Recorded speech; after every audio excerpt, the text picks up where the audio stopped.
Hello, I'm Lesley Logan, and today we're going to do pelvic lift on the reformer.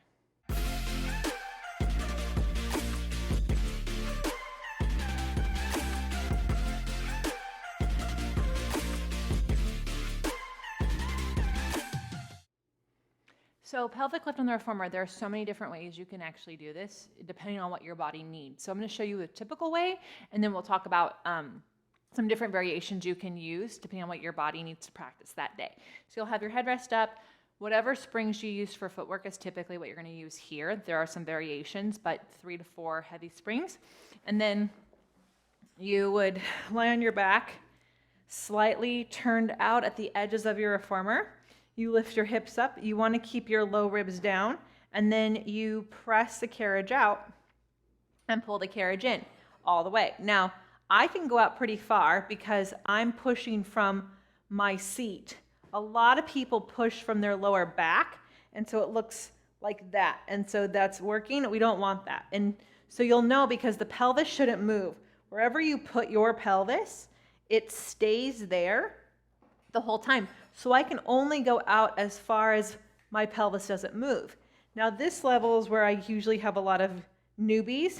For my body, I can go a little bit higher and keep my pelvis there, and that helps me get more of the upper seat to activate, right? But again, I'm pressing from the back of my legs, not through my knees. I'm not even trying to get them straight, and not through my lower back. So like 3 to 5 of those. Now, if you want to practice something more in parallel or a wider turnout, those are options. I typically will change up my springs a little bit because for me, parallel is actually harder. So I go down to 2 springs, parallel, about a fist distance apart, because there's a lot of Pilates exercises in parallel. There's a lot of things in life in parallel. And then I go out and in, and because the spring is lighter, I have to work harder to come in than if the spring was heavier. And I can really practice that inner thigh connection, this seat connection. And again, as I go out and in, I'm not letting my pelvis drop. So what people typically do is as they go out, their butt goes down, and when they come in, their butt goes up. You want to keep in the same place. Another thing you could do is actually, depending on what your body needs, go lower than the foot bar and go out wider, so then your hips are here. This can be a little pinchy for some people's SI joints, so if they've got something like that, you don't want to do that, but it really does change and challenge other parts of your external rotation, and that's really key because that position is something you'll get in a lot of other Pilates exercises, like your Russian splits, your frogs, right? So then stomach massage, horseback, all those things would want that more external rotation. Your high frogs will need it. So if you are struggling with a deeper external rotation in your side kicks, then you can lower your legs. You could also go all the way down to here, right? So you can challenge. My teacher Jay will say there's like 500 pelvic lifts. So you find the one that works for you. And then when you think you're getting used to it, you got to switch it up, right? So let me know how this goes. Thank you so much for watching this. Make sure you tag me if you try it out, and then share it with a friend who needs to practice their pelvic lift. It's a really great exercise at the end of your reformer.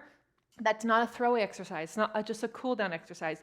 It teaches you what you need to work on still as you end your reformer practice. And if you're doing the ends of the reformer work, like any of the splits, the Russian splits, the front splits, the side splits, you need that seat to work with you, and you need to be in control of it. Otherwise, you're going to be doing a lot of things from a lot of places that aren't going to support you.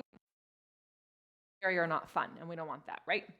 So I hope that you really enjoyed this, and I'll see you next time.